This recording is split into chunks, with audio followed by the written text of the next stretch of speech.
মুসলমানের ছেলেরা এর বেরবো তুমুদিরা খুব খেয়াল করে শুনে রেখে দেন আমার আল্লাহ পাক আমাদের নিয়ামত দিয়েছেন ঈমান এই ঈমানের হেফাজত করতে হবে এই ঈমানের হেফাজত করতে হবে এই ঈমানকে বাঁচাতে হবে এই ঈমানকে বাঁচানোর জন্য আমি একটা রাস্তা আমি আপনাদের বলে দিয়ে যাই আপনারা যদি এই রাস্তাকে ধরে রাখতে পারেন ইনশাআল্লাহ ঈমান বেঁচে যাবে ঈমান বেঁচে যাবে ইনশাআল্লাহ আল্লাহ যদি চান আমাদের ঈমান বেঁচে যাবে আর আমরা ঈমান নিয়েই মরতে পারবো ইনশাআল্লাহ আমার আল্লাহ পাক আমাদের ঈমান নিয়েই মারবেন এর বেরবো তুমুদিরা ঈমান কি ঈমান আল্লাহকে ঈমান কার আছে ঈমান রাখা ঈমান ঈমানের মূলটা কি ঈমান আল্লাহ কাকে বলে ঈমানের মূল কি আল্লাহ পাক কোরআন শরীফের মধ্যে বলেছে আল্লাহ পাক কোরআন শরীফের মধ্যে বলেছে আর আমার হুজুর পাক হাদিস পাকের মধ্যে বলছেন ঈমান আল্লাহ কারা আল্লাহ পাক বলছেন আল্লাযীনা আমানু আশাদ্দু হুব্বান লিল্লাহ আল্লাযীনা আমানু আশাদ্দু হুব্বান লিল্লাহ আমার আল্লাহ বলছেন মুমিন যারা আল্লাহকে সবচেয়ে বেশি মহব্বত করে ঈমানওয়ালা যারা আল্লাহ পাককে সবচেয়ে বেশি মহব্বত করে আমার আল্লাহ বলেন আশাদ্দু আল্লাহ শুধু বলেন হুব্বান লিল্লাহ আল্লাহ বলেছে আশাদ্দু হুব্বান লিল্লাহ আশাদ্দু শব্দটা আল্লাহ ব্যবহার করেছে আশাদ্দু মানে হচ্ছে কঠিন ভাবে মহব্বত করে এই আশাদ্দুর ব্যাখ্যাতে উলামায়ে হযরতরা বলছে আশাদ্দু উহাকে বলা হয় যার জন্য বাপ কুরবান মা কুরবান ভাই কুরবান বোন কুরবান ছেলে কুরবান বেটা কুরবান বেটি কুরবান ব্যবসা কুরবান বাণিজ্য কুরবান জমিন কুরবান আর শ্বাস কুরবান এমনকি নিজের জানটাও কুরবান তাকে আশাদ্দু বলা হয় এক কথায় মুমিন হচ্ছে মুমিন যারা আল্লাহকে নিজের জানের থেকেও বেশি ভালোবাসে আমরা যদি সত্যিকারের ঈমানওয়ালা মুমিন হতে পারি মুমিন হতে চাই আমাদের সকলকে জানের থেকেও বেশি আল্লাহকে মহব্বত করতে হবে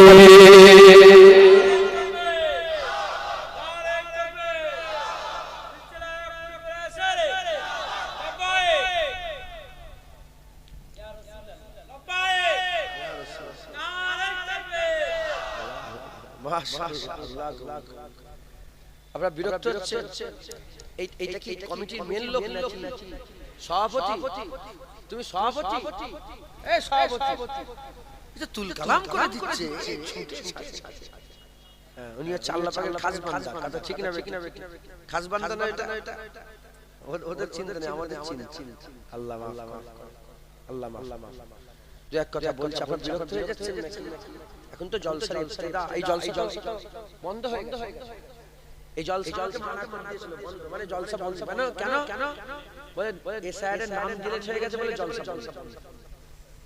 হ্যাঁ গো আমার কাছে যে শোনা তাই বলুন এই সাইডের নাম ডিলিট আর তো বেশি করে জলসা দিবি দোয়া চাইবি যাতে করে এই সাইডের নামটা এখানে যায় এই সাইডের নাম জলসা তার মানে কি রকম চিন্তা ভাবনা আমাদের হচ্ছে বুঝতে পারছেন আমরা মুসলমান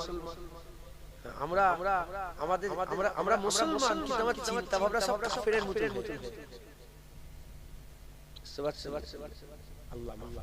আচ্ছা বলেন তাহলে মুসলমানের সঙ্গে ব্যবহার যেটা হচ্ছে খুব ভালো মুসলমানের সঙ্গে যে ব্যবহারটা হচ্ছে এই ব্যবহার গরু ছাগলের থেকেও খারাপ ব্যবহার হচ্ছে বলেন এ শুধু এখানে না গোটা বিশ্ব হ্যাঁ গোটা বিশ্ব গরু মারলে তার বিচার আছে মুসলমান মারলে তার বিচার কুকুর মরলে তার বিচার হচ্ছে হ্যাঁ কুকুরের রাইটস মানুষ অ্যানিমাল রাইটস আছে না নেই হ্যাঁ জানোয়ারের বিচার হচ্ছে মুসলমানের বিচার কেন আমাদের হাল কি রকম ছিল হ্যাঁ আমাদের হাল কেমন ছিল তখনকার সুপার পাওয়ার রোম হারকিউলিস রোমের বাদশা হারকিউলিস ওমরে ফারুক চিঠি লিখলেন ওমরে ফারুকের চিঠিতে নাম দেখে মুখে বল গিয়া নাম দেখে মুখের উপরে জমিনে কেচড়ে পড়ে গেছে হ্যাঁ সালাউদ্দিন আইয়ুবী একটা সামান্য সৈন্যর বেটা সালাউদ্দিন আইয়ুবী, হ্যাঁ, সারা পৃথিবী কেঁপিয়ে গেছে। আজ আমি নিজে সালাউদ্দিনের কেল্লায় গিয়েছি, ওনার যে মেন কেল্লা যেটা উনি খিলাফতি করতেন, সেই কেল্লায় ওখানে যেই খবর পেলাম যে আজও ইংল্যান্ডে বাচ্চারা যদি রাত্রিবেলায় বদমাইশি করে, মায়েদের ঘরে জ্বালায়, মায়েরা বলে হ্যাঁ শুয়ে পড়ো, নাহলে সালাউদ্দিন আইয়ুবী এসে। বুঝছেন আপনারা? আচ্ছা বলেন, বাবর কেলে ব্যস্ত আছে না? আরে বলেন, বাদশা বাবর কেলে লোক ব্যস্ত আছে না? আরে জোরে জোরে আমি কে ছেলে মরে যে তোমরা হ্যাঁ দিতে পারবে না? বাবর কেলে এখন হুড়োহুড়ি হচ্ছে না? আরে বাদশা বাবর বলে একটা ছিল না বাদশা, টিপু सुल्तान के लिए হচ্ছে না? বাদশা औरंगजेब के लिए, বাদশা শাহজাহান के लिए, সালাউদ্দিন আইয়ুবী के लिए, নুরউদ্দিন জঙ্গি के लिए, তারপরে মাহমুদ গজনবী के लिए হচ্ছে তো। আচ্ছা পৃথিবীতে খুব ভালো করে বোঝো, ইনারা তো 600 বছর, 300 বছর, 500 বছর আগে এসেছিল। দেখেন এরকম এসেছিল তো। বর্তমান যে মুসলমান নেতাগুলো আছে, কোন কাফেরকে দেখেছেন যে এই সব নেতাগুলোকে নিয়ে খুব হুড়োহুড়ি হচ্ছে, লাফালাফি হচ্ছে কি? বাবরের যে বিরোধিতা করছে, বর্তমান বেঁচে থাকা নেতাদের বিরোধিতা হচ্ছে কি? সালাউদ্দিন আইয়ুবের যে বিরোধিতা হচ্ছে, ওরকম কি বেঁচে থাকা নেতার বিরোধিতা হচ্ছে? তার মানে বুঝে নিতে হবে এদের দিলের কাঁটা জিন্দা নেতারা নয়, মুর্দা নেতারা। তাই আজও তারা বুঝতে পারছে না, কারণ তারা ঈমানওয়ালা ছিল, এত বেঈমান হয়ে গেছে। যদি বলেন এত বড় কথা বলছে, আরবের বাদশা এখন যদি যেই আরবের বাদশা সে মদের দোকান করেছে, কি করেছে বলে কথা হিসাবে আমি জানি না, আল্লাহ মালিক। কিন্তু আমি যে থিওরিটা বলছি, আপনারা তো জ্ঞানী আজ বুদ্ধিজীবী সব মানুষ বসে আছেন, আমাকে বলবেন কেউ যদি মদকে হালাল মনে করে কি হবে? আরে বলেন 1400 বছরে আরবে মদ বিক্রি হতো না, এখন মদ বিক্রি হচ্ছে। আপনি জানেন দুবাইয়ের মলে, আমি নিজের কানে শুনেছি, আর আমি নিজেও দুবাইয়ে গিয়েছি, দুবাইয়ের মলে সোরের গোশত বিক্রি হয়। মুসলমান কান্ট্রিতে শুকরের গোশত বিক্রি হচ্ছে। কে পারমিশন দিল? সরকার। মদের দোকানের পারমিশন কে দিল? সরকার। নাচ গানের পারমিশন কে দিল? সরকার। পারমিশন দেওয়ার সময় যদি কেউ বলে আরে আল্লাহ পাকের শরীয়তের হুকুম, আপনি মদ এসে রেখে দাও, দেখি ঈমান থাকবে? এটা বেঈমানি হয়ে গেল, নেতা বেঈমান। তো যাই হোক, গোটা পৃথিবীর মুসলমানের সঙ্গে গরু ছাগলের থেকে খারাপ হচ্ছে না? এই কথাটা 1400 বছর আগে ওমরে ফারুক হুজুর বলে গেছে। হুজুর বললেন কি, যখন দেখবে মানুষ ইসলাম ছেড়ে অন্য ধর্মে ইজ্জত তালাশ করবে, জেনে রেখে নেবে মানুষ অন্য ধর্মে যখন ইজ্জত তালাশ করবে, মুসলমান এরা গরু ছাগলের থেকে খারাপ হয়ে যাবে। উপরে আসেন, উপরে এই শুনছেন আপনারা?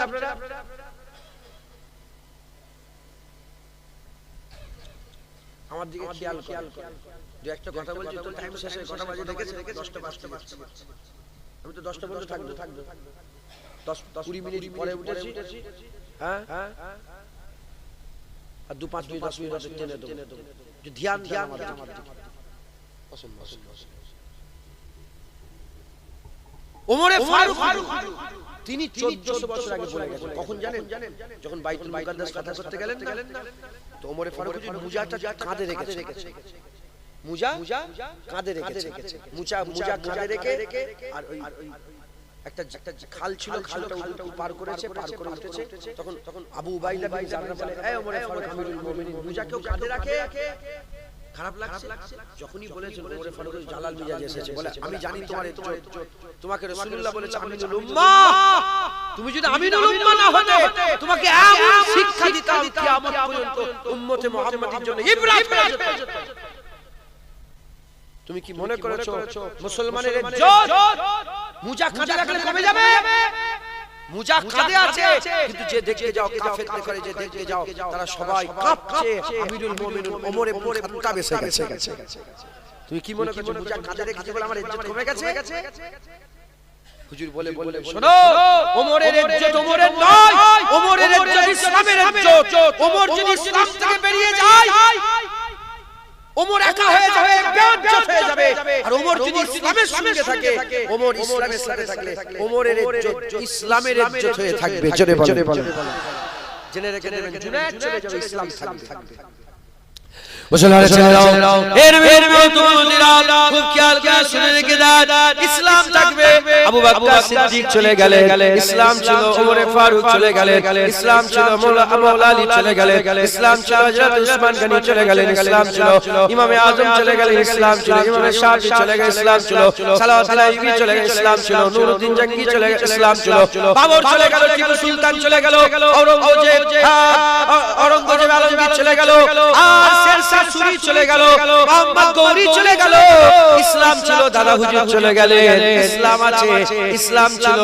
আমরাও চলে যাব, ইসলাম কিন্তু নিজের পাওয়ারে দাঁড়িয়ে থাকবে। যে ইসলাম থেকে বেরিয়ে যাবে কমজোর হয়ে যাবে, গরু ছাগলের মতন তার সঙ্গে ব্যবহার হবে। আর যে ইসলামের সাথে জুড়ে থাকবে তাকতবার থাকবে। আমার আল্লাহ মুসলমানকে মারতে মুমিনের মতো ইজ্জত সম্মানে আল্লাহ বাঁচিয়ে রাখবে। যেটা হবে না সুবহানাল্লাহ।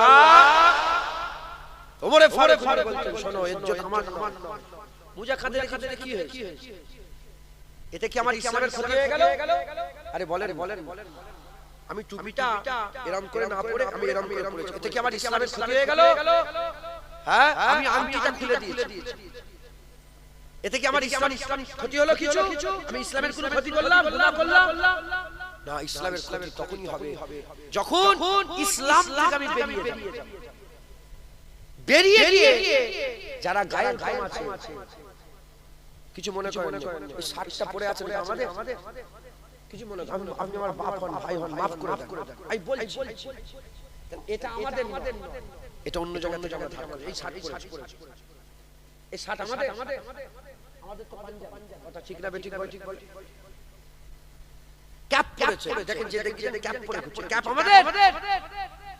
তাহলে আমাদের গায়ের কবের মতন হয়ে গেছে, আমাদের জামা গায়ের কবের মতন হয়ে গেছে, আমাদের জুতো গায়ের কবের মতন হয়ে যাচ্ছে, আমাদের বিয়ে শাদী গায়ের কবের মতন, আমাদের ব্যবসা গায়ের কবের মতন, আমাদের চলা ফেরা উঠা বসা ঘর বাড়ি সমস্ত কিছু অন্য ধর্মের মতন হয়ে গেছে।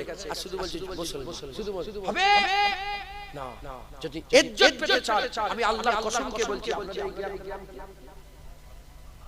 এই শাসনের প্রত্যেকটা বাড়ির লোক যদি দাড়িওয়ালা টুপিওয়ালা মসজিদে যেমন জুম্মায় নামাজ পড়ে, যেমন জুম্মায় ভিড় হয়, ঠিক ওই রকম ভিড় যদি ফজরের নামাজেও হয়, ইনশাআল্লাহ 10,000 মাইল দূর পর্যন্ত এই গ্রামের গরমটা লোক महसूस করবে। একবার জোরে বলেন। এ মিথ্যে নয়, এ সত্য। কারণ আপনার পাওয়ার আপনার নয়, তখন আল্লাহর পাওয়ার, ইসলামের পাওয়ার, হ্যাঁ মুসলমানি পাওয়ার আল্লাহ আপনাকে দেবে। জোরে বলেন। আজ মুসলমান আমরা পাট্টা খুলে দিয়েছি, পাট্টা খুলে দিয়ে যে যার মতন করে ঘুরছি। ও একরকম করছে, ও একরকম করছে, জুনায়েদের বাপ একরকম, জুনায়েদ কেউ কাউকে পরোয়া করে না। হুজুর বলেছে মুমিনের উদাহরণ দড়ি পরা উটের মতো, আমরা পাট্টা খুলে দিয়ে যে যার মতন করে চলছি, কেউ কথা ঠিক না বেটি?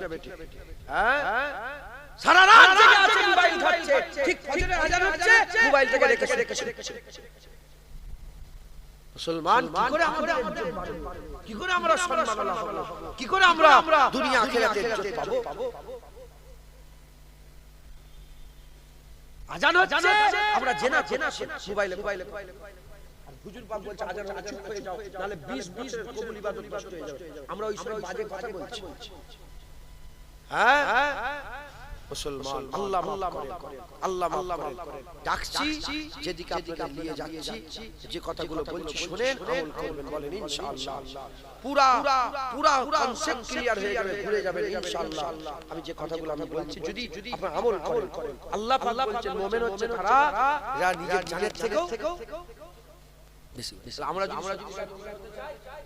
জানের থেকে বেশি কাকে ভালোবাসবো জোরে বলেন ছেলে পুলে বিবি বাল বাচ্চা আত্মীয় স্বজন যা সবচেয়ে বেশি কাকে ভালোবাসবো আল্লাহ আল্লাহ বলছে আল্লাযিনা আমানু আশাদ্দু হুব্বান লিল্লাহ এ মুমিন তোমরা আল্লাহকে সবচেয়ে বেশি ভালোবাসো হুকুম আল্লাহ কাকে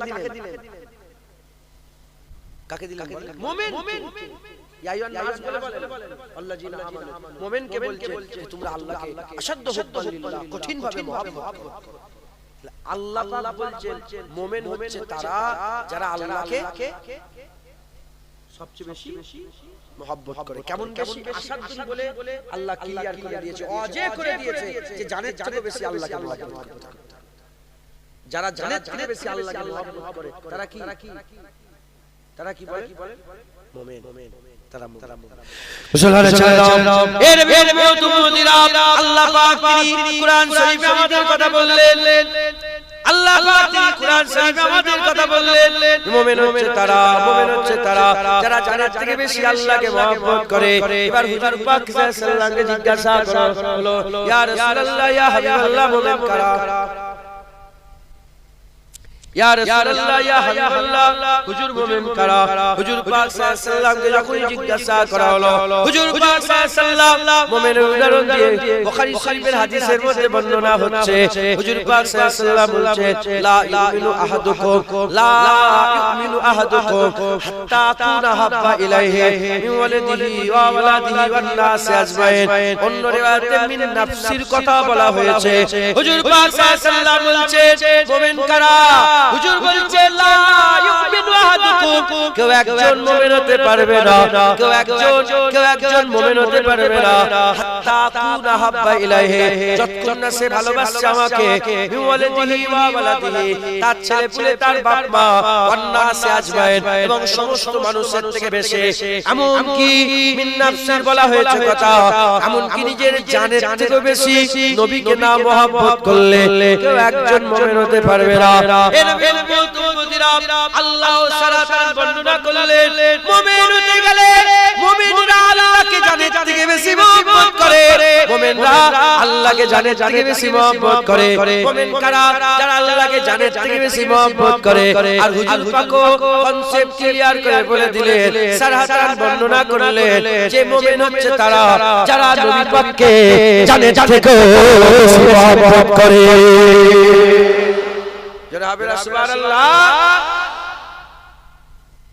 আল্লাহ বললেন সবচেয়ে বেশি আমাকে মহব্বত করতে আর নবী পাক বললেন সবচেয়ে বেশি আমাকে মহব্বত করতে আল্লাহ পাক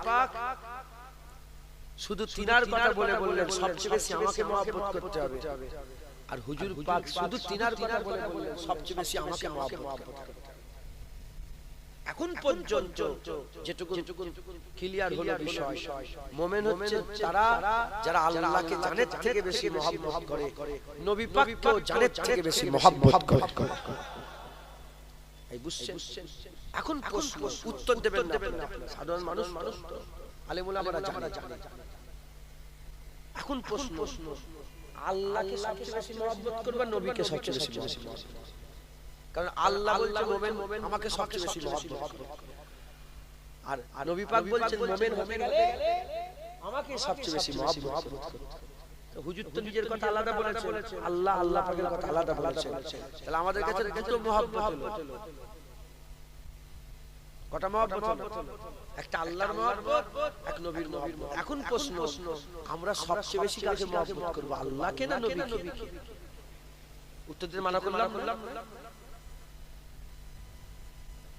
তাহলে আল্লাহকে করবেন না ঈমান নষ্ট হবে আল্লাহই তো আমাদের আল্লাহই তো কথা ঠিক আল্লাহর পরে তো নবী কথা ঠিক না ঠিক তাই বলছি উত্তর দেন আমি উত্তর দেব তো দাঁড়াও ঠান্ডা হবে শোনো আল্লাহ বলছেন আমাকে বেশি মহব্বত করতে হবে নবী বলছেন আমাকে বেশি মহব্বত করতে হবে এখন যদি উত্তর মহব্বত মানে কেমন মহব্বত করতে হবে মানে জানটাও কুরবান করে দিতে হবে কি গো খুদখুশি করা যায় আত্মহত্যা করা যায় যদি কেউ আত্মহত্যা করে কি হবে আযাব আল্লাহ নারাজ সেই গলার গলাটা খুলে ফেলবে, কথা ঠিক না বেঠিক বলেন?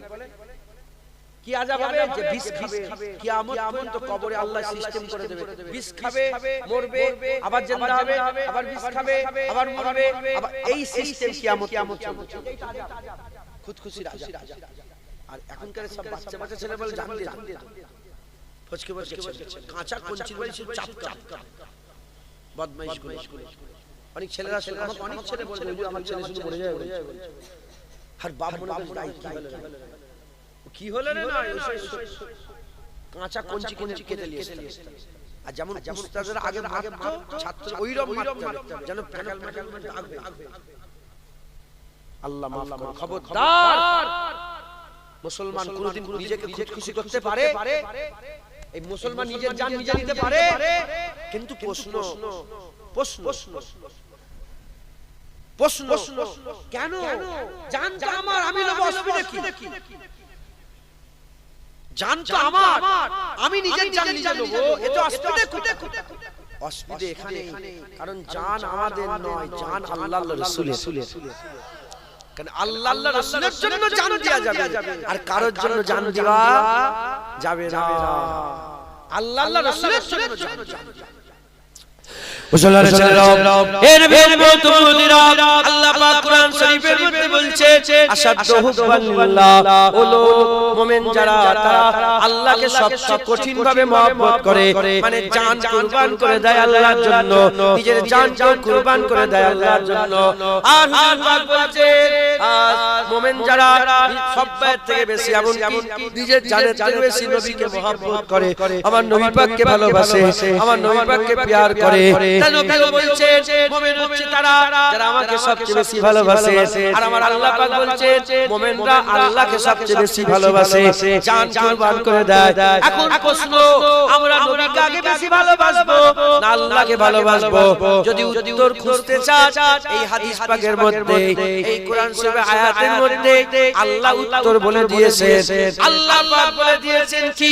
আল্লাহ পাক বলছেন আল্লাযীনা আমানু আশাদ্দু হুব্বান লিল্লাহ, ঈমানওয়ালা মুমিন যারা তোমরা আল্লাহকে কঠিনভাবে মহব্বত করো। আল্লাহ হুকুম দিলেন কাকে? আল্লাহ হুকুম দিলেন কাকে?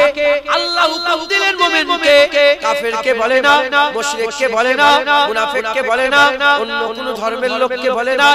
আল্লাহ বলছে হে মুমিন আল্লাহকে তুমি কঠিনভাবে মহব্বত করো। তার মানে আল্লাহকে কাফের কোনদিন মহব্বত করতে পারবে না, আল্লাহকে মুনাফিক কোনদিন মহব্বত করতে পারবে না, আল্লাহকে মুশরিক কোনদিন মহব্বত করতে পারবে না।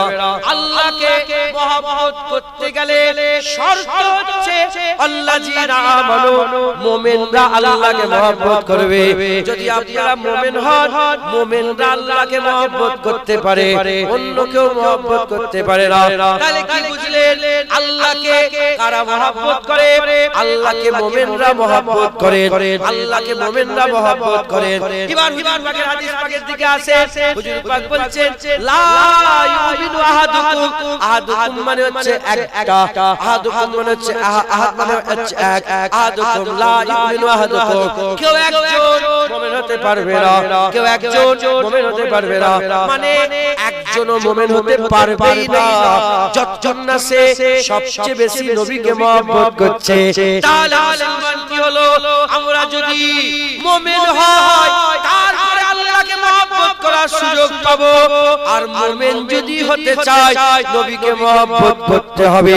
যারা নবীকে মহব্বত করবে তারা মুমিন হয়ে যাবে, আর যারা মুমিন হয়ে যাবে তারা আল্লাহকে মহব্বত করবে। যেটা হবে না সুবহানাল্লাহ, বুঝলেন? মুমিন হতে গেলে হুজুর পাক বলছে লা ইউমিনু আহাদুকুম, কেউ মুমিন হতে পারবেই না। আর আল্লাহ তো আল্লাযীনা আমানু মানে মুমিন হয়ে গেছে, ওখানে মুমিন হয়ে গেছে, আর এখানে কেউ মুমিন হতে পারবেই না যতক্ষণ না সে নবীকে মহব্বত করছে, তার বাপ মা, তার ছেলে পুলে, সমস্ত মানুষ, এমনকি নিজের জানের থেকে বেশি। মানে নবীর সাথে ইশক না করলে সে মুমিন হতে পারবেই না। ইশকে মুস্তাফা তাকে ঈমানের নূর দেবে, আর ঈমানের নূর পেয়ে গেলে সে আল্লাহকে মহব্বত করার সুযোগ পেয়ে যাবে। জোরে বলেন, আর কি জোরে হবে না সুবহানাল্লাহ। তাহলে মুমিন হচ্ছে আল্লাহর রাসূল, আল্লাহর রাসূলকে যারা নিজের জানের থেকে বেশি মহব্বত করে তারা কি? যদি বলেন তারা মুমিন। তাহলে আমরাও যদি ঈমান ওয়ালা হতে পারি, আমরা যদি ঈমান ওয়ালা হতে চাই, প্রত্যেককে আল্লাহর রাসূলকে জানের থেকে বেশি মহব্বত করতে হবে। বলেন ইনশাআল্লাহ। একদিকে আল্লাহর রাসূল আছেন, আর একদিকে 50 কোটি টাকা আছে, কি করবে? বলো যে টাকা লাই তাহলে কি হবে? বুঝতে পারছো? লেবে লাও। আমি বললাম কারো কোমরে দড়ি বাঁধা নেই। জুনায়েদ যদি ইক্ষুনি যে দাড়িতে ফেলে দেয় না, আল্লাহ না করে তার জন্য মওত হয়ে যায়। যদি ছিটে ফেলে দিই, হ্যাঁ কেউ রুখতে যাবে না। হ্যাঁ তুমি দুটো গালগালি করবে, কমেন্ট করবে, হয়তো করে ঠান্ডা হয়ে যাবে। কতদিন আর করবে? হাত ব্যথা হয়ে যাবে কমেন্ট করে। হ্যাঁ, মানুষ একটা দোষ দেখতে পায়, মানুষ দুটো দোষ দেখতে পায়। মানুষ কটা দোষ? নিজের দোষ দেখতে পেলে অন্য দোষ খুঁজে পায় না, আর অন্য দোষ দেখলে নিজের দোষ খুঁজে পায়। নিজেই দাড়ি চাচা, আর তুমি হ্যাঁ আরেকজনের ভুল ধরছ। তোর নিজের মুখে তো দাড়ি নেই, ফাঁসে। হ্যাঁ, যদি বা নামাজ পড়তে দাঁড়িয়ে দুনিয়া ছেলে পুলে আত্মীয় স্বজন ব্যবসা বাণিজ্য, তোর নামাজের হাল এই, আর তুই লোকের নামাজ দেখছিস পড়ে না কেন? হ্যাঁ মুসলমান যে নিজের দোষ দেখতে পায়, অন্য দোষ খুঁজে পায় না, আর যে অন্য দোষ খোঁজে নিজের দোষ খুঁজে অন্য দোষ খোঁজে নিজের দোষ খুঁজে পায় না, আর নিজের দোষ খোঁজে অন্য দোষ খুঁজে পায়।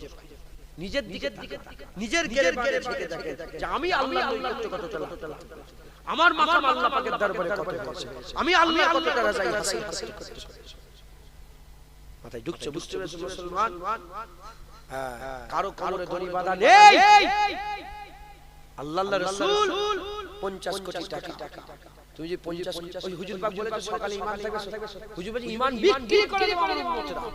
কেউ 50 লাখে, কেউ 50 কোটিতে, কেউ 10,000 কোটিতে, কেউ 1,000, কেউ 5,000, কেউ 500, কেউ 200, কেউ 50, কেউ 1 লাখ, কেউ 2 লাখ, কেউ আর গ্রামের আম মাওলানা মুরব্বিরা 500 টাকা ঈমান বিক্রি করবে। কেন? ভুল দেবে। আপনি জানেন কত বউ তালাক হয়ে গেছে ভুল ফতোয়া দিয়ে এখনো ঝুলিয়ে রেখে দিয়েছে, জানেন না? শুনছেন? এটা বেশি হয়। আর মুলি সাহেব বলে 10,000 টাকা দেন, আমি ঠিক ফতোয়া দিয়ে দেন। ওর বাপের ফতোয়া, ও যখন ফতোয়া দিচ্ছে হারামটাকে হালাল করছে, জেনে রেখে দেবেন। ওর গলার পাটটা খুলে রেখে দিয়ে তারপরে ও বেঈমান হয়ে গেছে। কথা ঠিক না বেঠিক বলে? হ্যাঁ, খুব সাবধান। একদিকে দুনিয়া, একদিকে আল্লাহ। যদি আপনাকে দুটোর মধ্যে একটা চুজ করতে হয়, কি করবে? মুসলমানের ছেলেরা, এর বুঝতেই তো পারছেন না। উদাহরণস্বরূপ বলে দিয়ে যায় জান আর আল্লাহ রাসূল, জান আর আল্লাহ। আমি উদাহরণস্বরূপ বলছি, একদিকে আল্লাহ, একদিকে জান। আপনার মাঝখানে যখন আপনি মাঝখানে দাঁড়িয়ে আছেন, হয় জান দিতে হবে, নালে আল্লাহকে নিতে হবে। এই মুসলমানের ছেলেরা যারা আল্লাহ ছেড়ে জান বাঁচাবে বেঈমান হয়ে যাবে, আর যারা জান ছেড়ে আল্লাহর মহব্বত হাসিল করবে ঈমানওয়ালা হবে। হযরত ইব্রাহিম খলিলুল্লাহর জন্য আগুন তৈরি হয়ে গেল।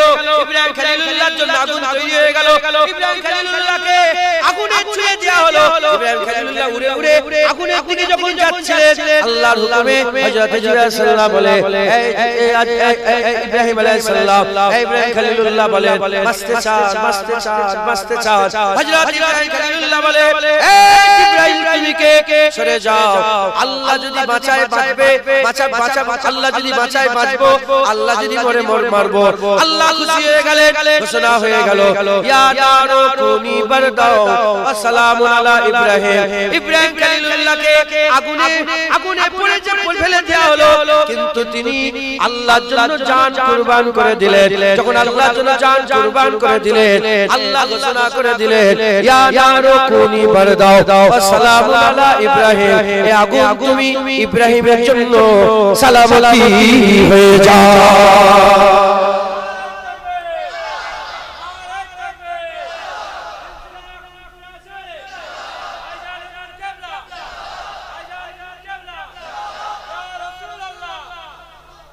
মুসলমান বুঝছেন আপনারা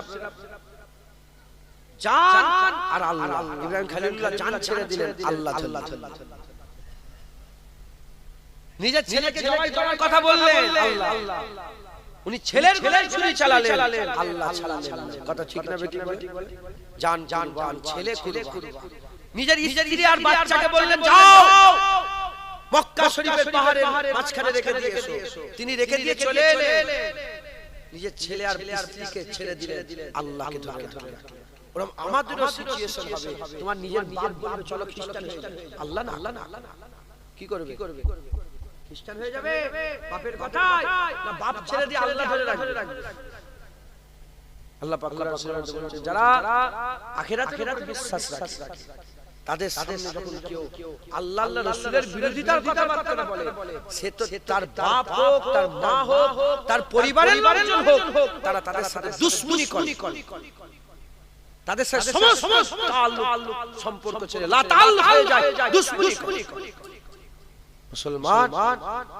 মুসলমান আল্লাহর রাসূলকে মহব্বত করে আল্লাহর রাসূলের মহব্বত আমাদের ঈমান একবার জোরে বলে আর একটু জোরে হবে না সুবহানাল্লাহ দুরূদ শরীফ আল্লাহুম্মা সাল্লি আলা বড় ভাই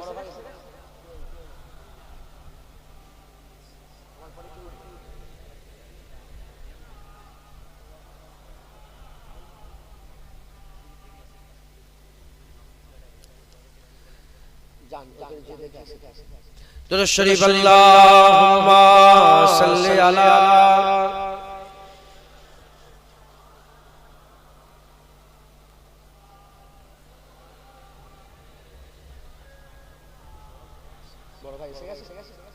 মাশাআল্লাহ আমার বড় ভাই এসেছেন সকলে তাকবীর দেন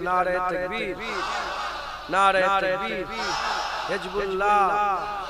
হিজবুল্লাহ আহলে সুন্নাতুল জামাত নারে তাকবীর